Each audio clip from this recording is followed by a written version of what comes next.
오늘 말씀은 빌립보서 2장 13절 말씀입니다. 신약성경 빌립보서 2장 13절 한 절 말씀을 제가 봉독하겠습니다. 너희 안에서 행하시는 이는 하나님이시니 자기의 기쁘신 뜻을 위하여 너희에게 소원을 두고 행하게 하시나니. 아멘.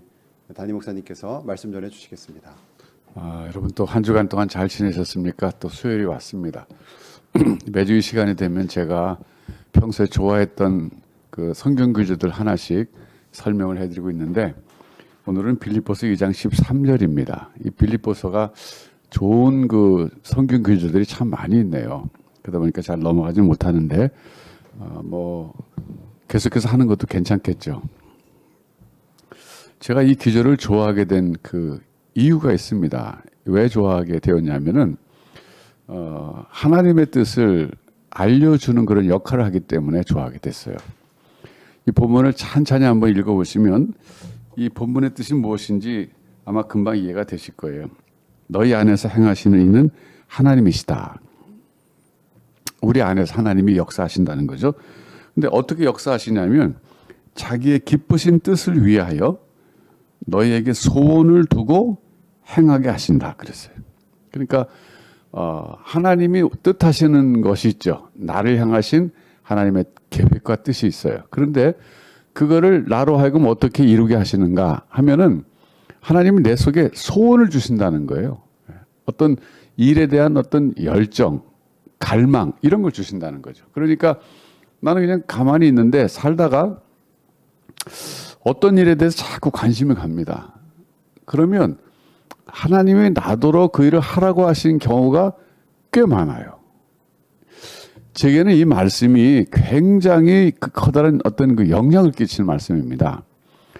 왜 그랬냐면 저는 옛날 얘기지만은 어렸을 때 저희 어머니가 기도원에 다니시면서 지금으로 말하면 그걸 신비주의라고 할 수 있겠죠. 그런 거 신비주의에 좀 영향을 많이 받으셨어요. 그래서 하나님의 뜻을 분별하는 방법으로 주로 성경 말씀도 썼습니다만 이제 기도를 많이 하시고 그랬는데, 근데 기도하시다가 응답 받았다는 거예요. 근데 이제 응답 받죠. 우리 기도하면 반드시 응답을 받죠.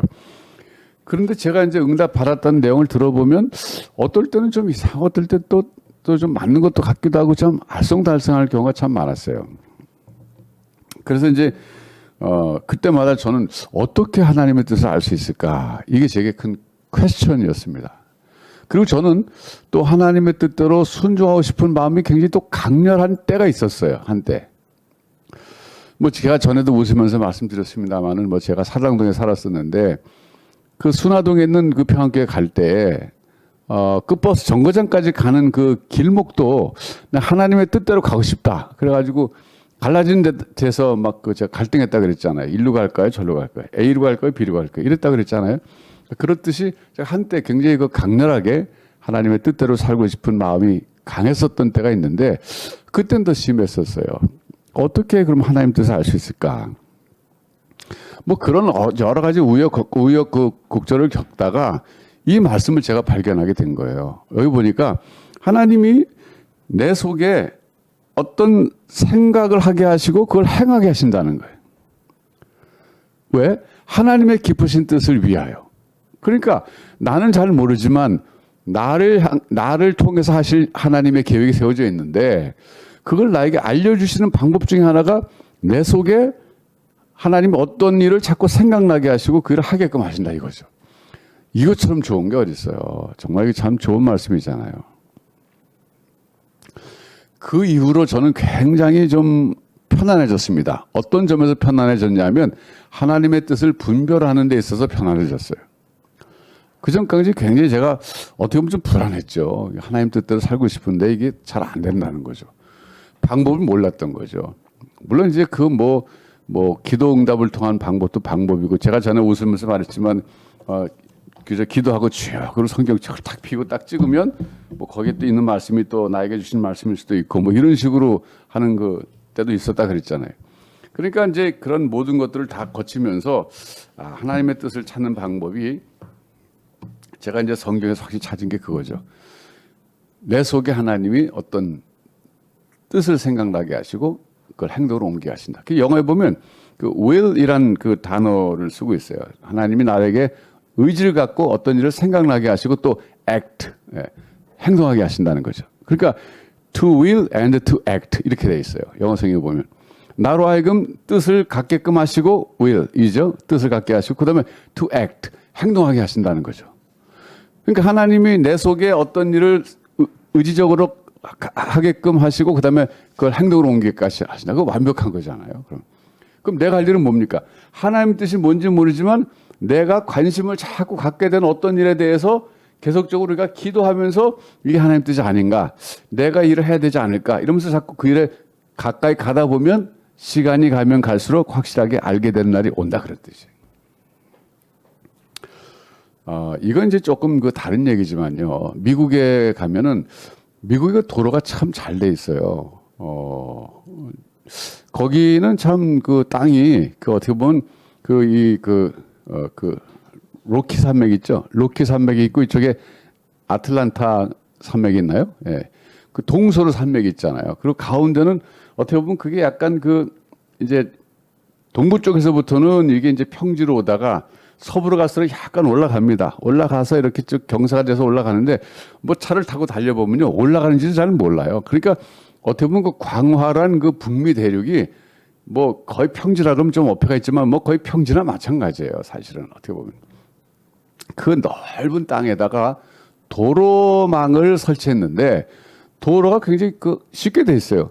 그러니까 남북으로 연결된 도로는 일자가 들어가게 돼 있고 동서로 연결된 길은 이자가 들어가게 돼 있어요. 그러니까 이게 22번이다 그러면 이게 동서로 난 길이구나. 21번이다 그러면 이게 남북으로 난 길이구나. 이렇게 할 수 있어요. 그러니까 낯선 곳에 가도 그 도로 표지판만 보면 이게 숫자가 1이냐 2에 따라서 이게 동서다 남북이다 이걸 알 수 있어요. 그러니까 집 찾기가 쉽죠. 한국은 뭐 요즘 도로명을 다 바꿔놨고 더 혼란스러워지잖아요. 여러분 사는 동네 도로명 아세요? 전 요즘 간신히 외웠어요. 하도 이게 좀 자꾸 바뀌고 그래가지고. 그런데 이제 그 도로가 어떻게 만들어졌냐면요. 물론 처음부터 그렇게 만들어진 건 이제 뭐 역사가 있겠지만은 그 미국의 그 각 주를 연결하는 그 인터스테이트 하이웨이라 그러죠. 인터스테이트 하이웨이라 그러는데 그 도로를 제대로 만들었던 사람이 데오도르 루즈벨트 대통령입니다. 이 사람이요. 육군 장교였답니다. 장교 시절에 워싱턴 DC에서 저 말하자면 오레곤까지 출장을 가는데 그때 당시에 그 뭐 외건을 타고 갔대요. 외건. 그러니까 아마 1800년대 말 1900년대 초였던 것 같아요. 그거 이제 루즈벨트가 두 사람이 있었잖아요. 대통령이. 앞선 사람이죠. 이 사람이 그 한 달 동안 가는데 이게 한 달 동안이나 걸려갖고서는 그 오레곤까지 간다는 게 말이 안 된다고 생각했대요. 그러니까 너무 오래 걸린다는 거죠. 요즘 같으면 제가 그때 달려볼 때 하루에 한 뭐 600마일 정도 달리는 거는 뭐 보통 달리는 거니까 600마일이면 한 900km 되잖아요. 800km 이상 되나? 그 정도 되는 거를 그 하려면 동부에서 서부까지가 한 3,000마일 되거든요. 마일로. 그러면 닷새 정도 가면 되는 거예요. 근데 그걸 한 달 걸려서 갔으니 얼마나 오래 걸린 거예요. 근데 그때 그가 다니면서 이런 생각했던 이 나라가 발전하기 위해서는 반드시 이 도로가 연결돼야 된다. 동서를 가로지르는 도로, 남북을 잇는 도로가 이게 제대로 돼야지 이 나라가 발전하겠다. 이런 생각을 많이 했답니다. 훗날 그가 대통령이 됐을 때 그 일을 시도한 거예요. 저도 그때 몰랐는데 이제 그때 하이웨이 이제 가다가 뭐 휴게소가 있었어요. 휴게소라고도 하기 어렵죠. 뭐 하여튼 잠깐 쉬는 데가 있었는데 들어갔더니 그 간판에다가 인터스테이트 하이웨이 그 히스토리를 거기다 적어놨더라고요. 제가 쭉 읽어봤더니 그런 스토리가 거기 기록돼 있었어요. 제가 이 말씀 왜 드리냐면 그 길을 똑같은 길을요. 루즈벨트만 다녔겠어요? 수많은 사람이 그걸 다녔을 거예요. 수많은 사람이 그 길을 다녔을 거예요. 그러면서 똑같은 생각 했을 겁니다. 이거 도로망이 잘 돼야 되겠다. 이 나라가 발전하려면. 그 생각을 루즈벨트만 했겠습니까? 여러 사람이 했을 거예요. 여러 사람이 했는데 마지막 가서 그 일을 실행에 옮긴 사람은 루즈벨트였다는 거예요. 여러분 사실 그런 겁니다. 우리가 생각할 때 아니 뭐 도로 만든 거하고 하나님 뜻하고 무슨 관계 있을까? 관계 있죠. 그 도로를 통해서 얼마나 많은 일들이 하나님 뜻대로 그 펼쳐져 갔을까요? 예. 우리가 꼭 하나님의 일이라 그럴 때 교회 안에서 하는 일 혹은 교회 약간 관계에서 하는 일만 하나님 일이 아니라 세상 모든 만사가 다 하나님의 일입니다. 그래서 제가 지난주에도 설교 시간에 말씀드렸지만 세상에서 하는 일이 그게 직접적으로 교회와 관계가 없어도 인간의 생존을 위해서 보다 나은 세상을 위해서 하는 일이라면 그것도 하나님의 일이라는 거예요. 그래서 우리가 하나님의 일을 너무 이렇게 좁게 생각하는 경향이 있어요. 신앙이 좋으면 좋을수록 더 그래요. 이게 문제죠. 그건 사실 좀 문제가 있는 겁니다. 예. 자꾸 세상 일, 하나님 일 구분하는데 그 이분법적 논리가 참 문제가 있어요. 예. 그 세상 일은 뭡니까? 여러분 생각할 때 세상 일과 한번 교회를 한번 하나님 일을 구분해 보세요. 여러분의 그 잠재 의식 속에, 여러분의 그 의식 속에 세상 일과 하나님의 일에 대해서 어떤 식으로 구분을 짓고 있는지 한번 스스로 한번 생각해 보시기 바라요. 세상에서 내가 돈 버는 일은 세상 일, 그거 아닙니다. 하나님 일이에요.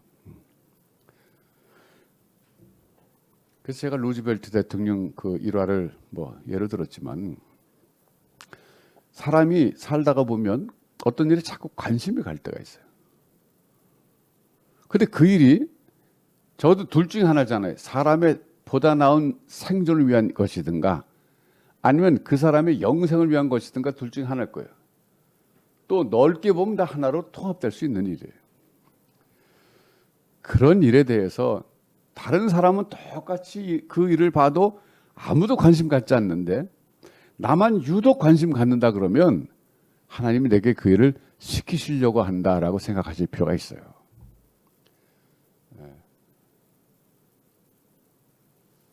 그래서 우리가 하나님의 뜻을 분별하는 것이 어떨 때는 어렵지만 어떨 때는 사실 그렇게 어렵지가 않아요. 제가 옛날엔 굉장히 어렵다고 생각했어요. 근데 여기 이 오늘 본문 보면 아주 참 간단해요. 빌립보서 2장 13절은 참 간단하고 아주 명료하게 우리에게 하나님이 우리 속에 소원을 두고 행하게 하신다는 거예요. 이거 얼마나 쉬워요. 내가 어떤 일 자꾸 하고 싶어요. 남들은 관심도 안 갖는데 난 자꾸 그 일을 하고 싶어요. 그 일이 하나님 내게 시키신 일이라는 거죠. 그게 뭡니까, 여러분? 그런 일들만 계속적으로 골라서 하면 평생을 하나님의 뜻대로 사는 삶을 살게 되겠죠. 그런데요, 그걸 살다 보면 하나님의 뜻이 분명한데도 할 수 없을 때가 또 있어요. 우리가 지쳤을 때 그래요. 예수님도 그러셨잖아요. 예수님도 할 수만 있거든 이 잔이 내게서 지나가길 원합니다. 뭐 하나님 뜻이 분명한데도 그 일이 너무 고통스럽기 때문에 그런 고백을 하시기도 했어요. 첫째는 우리가 하나님 뜻을 아는 것이지만 두 번째는 그것을 행하는 건데 행한다고 할 때도 이게 보통 어려운 게 아닙니다. 참 어려워요. 그래서 오늘의 포인트는 하나님의 뜻을 분별하는 법, 여기에 초점이 맞춰졌어요. 일단은 여러분 일생을 살면서 내가 하나님 뜻대로 살고 싶은데 어떤 게 하나님 뜻일까? 그럴 때 여러분이 자꾸 남들은 생각지 않는데 생각나는 일이 있거나 남들은 별로 그 일에 대해서 관심도 없고 하고 싶지 않은데 나는 자꾸 그 일에 대해서 관심이 가거나 뭔가 그런 일이 있다면 그건 하나님께서 여러분을 그 일로 몰아넣으시는 겁니다. 잘 생각하셔서 결정하시면 돼요. 그리고 그 일을 감당하는 것이 여러분이 사명을 감당하는 길이 됩니다. 그래요. 우리가 이제 그렇게 해도 알아도 힘들 때가 있어요. 예수님 그러신 거예요. 아셨지만 힘드신 거였어요. 사실 그래요. 하나님 뜻을 알지만 행한다고 하는 것은 또 다른 차원의 어려운 문제입니다. 그럴 때는 우리가 또 하나님께 낮아져서 또 은혜를 구해야 되죠. 하나님 이것을 이룰 수 있는 힘도 허락해 주시옵소서. 그럼 하나님께서 또 힘도 주십니다. 우리는 전부 다 연약한 사람들입니다. 그리고 우리가 하나님의 일을 하면 또 뭐 얼마나 하겠습니까? 그저 살면서 그때그때마다 최선을 다해서 하나님의 일이라고 생각하는 것들을 우리가 계속적으로 하면서 그저 살아갈 뿐이죠. 그러면서 변하지 않아야 될 것은 그저 하나님의 은혜를 구하는 것입니다. 하나님, 제게 은혜를 허락해 주셔서 힘을 주시고 감당할 수 있는 역량을 더 허락해 주시옵소서. 우리 다혜교회 건축도 그렇잖아요. 여러분 처음 시작할 때 생각나시죠? 우리가 건축할 힘이 어디 있었습니까? 아무 힘도 없었어요. 정말 돈 모아놓은 것도 없었어요. 계산이 안 나왔어요. 그래서 어떤 분들은 그랬어요. 뭐 이제 와서 하는 얘기지만 땅만 사놓고 짓는 거는 앞으로 몇 년 있다 집시다. 아주 강력하게 그렇게 주장하시던 분들도 계셨어요. 예. 그분들 말이 굉장히 합리적이잖아요. 맞잖아요, 그거는. 근데 저도 그렇게 하고 싶지만 그렇게 할 수가 없었어요. 왜냐하면 그렇게 하게 되면 무슨 일이 생기냐면 우리가 땅을 사놓은 다음에 또 어딘가 얻어야 되잖아요. 그 얻으면 그 돈이 또 다 나가는 거예요. YMCA에서 나갔던 돈이. 그러면 어떻게 짓겠어요? 땅 사는 것도 빚으로 샀는데 이걸 또 갚으면서 어떻게 또 그 일을 하겠어요? 이 계산이 또 안 되더라고요. 한편으로 보면은 그 계산이 맞는 것 같지만 또 다른 각도에서 보니까 그 계산이 안 맞아요. 게다가 이 일을 시작하신 분은 하나님이시잖아요. 아니 말로 우리가 거기서 뭐 예배당 달라고 막 기도하고 하나님 우리에게도 좀 번듯한 건물 달라고 기도하고 한 번도 그런 적 없잖아요. 그저 여여 조사원이 그러고 하다가 그렇게 됐는데 그것도 지나놓고 보면 다 하나님의 어떤 뜻이 계셨죠. 그리고 여기까지 왔잖아요, 여러분. 그러니까 하나님께서 은혜 베푸실 자에게 은혜 베푸시는 거예요. 여러분도 은혜 받는 사람이 되시기를 사모하시기 바라요. 다른 거 없어요. 하나님, 제게 은혜를 베풀어 주시옵소서. 그 세리처럼 그렇게 기도하는 거예요. 가슴을 치면서 하나님, 불쌍히 여겨주시고 은혜를 베풀어 주시옵소서. 이게 참 어떻게 보면 하나님 앞에서 가장 좋은 자세일 수 있어요. 그래서 여러분, 우리 교회 건축도 지나놓고 보니까 도저히 우리가 할 수 없는 건데 하나님이 이끌어 주셔야 될 때까지 왔잖아요. 하나님이 우리에게 일을 시키실 때는요, 우리가 갖고 있는 그 자원만 갖고 일하라 그러시는 건 절대 아닙니다. 하나님이 갖고 계신 능력이 있잖아요.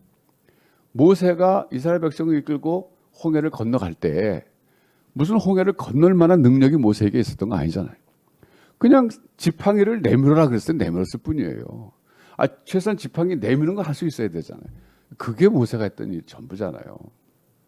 그러니까 하나님이 일을 시키실 때는 하나님이 다 준비해 놓은 게 있으시다. 뭐 여호와 이래죠.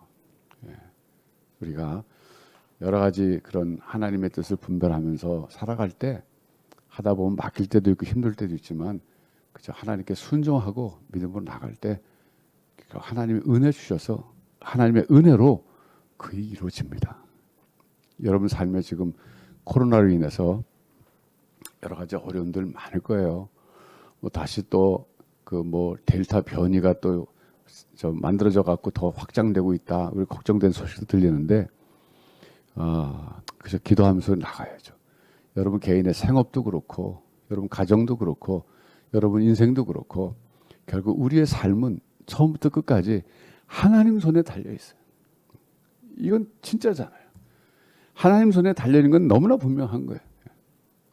그러니까 어떤 상황이 있다 할지라도 여러분 낙심하지 마시고 오늘 이 밤에도 하나님의 은혜를 구하시면서 특별히 여러분에게 주신 관심사, 그게 교회 안에서 일이든 교회 밖에서 일이든 간에 여러분이 주신 특별히 그 관심을 끄는 일이 있잖아요. 그것을 놓고 곰곰이 기도해 보세요. 이게 내가 해야 할 일이 아니냐. 그렇다면 여러분 가진 게 없어도 믿음으로 순종하겠다고 고백하십시오. 그럴 때 하나님 여러분 붙잡아 주시고 능력 주시고 힘 주셔서 그 일을 이루실 줄로 믿습니다. 기도하겠습니다. 하나님 아버지 감사합니다. 오늘 밤에도 빌립보서 2장 13절을 통해서 하나님의 말씀을 묵상하는 가운데 또 우리가 말씀을 통해서 힘을 얻습니다. 우리 속에 소원을 두고 행하게 하신 하나님의 뜻을 압니다. 나에게 어떤 일에 대해서 관심을 갖게 하셨든지 간에 그 일이 하나님의 내게 하라고 하신 일이 아닌가 생각하는 가운데 하나님께서 확신 주실 때 믿음으로 나가게 하시고 은혜를 사모하게 하여 주셔서 결국엔 그 일을 이루고 하나님 앞에 설 수 있는 우리 모두가 되도록 인도하여 주옵소서. 오늘도 예배당 건축을 주님 손에 다시 한번 맡깁니다. 하나님의 은혜로 아름답고 기능적이고 하나님께 영광이 되는 예배당이 잘 만들어져서 온전히 하나님께 영광 돌리며 대를 이어가며 주님 오실 때까지 쓰임받는 우리 다육교회가 되도록 축복하여 주시옵소서. 예수님의 이름으로 기도하옵나이다. 아멘.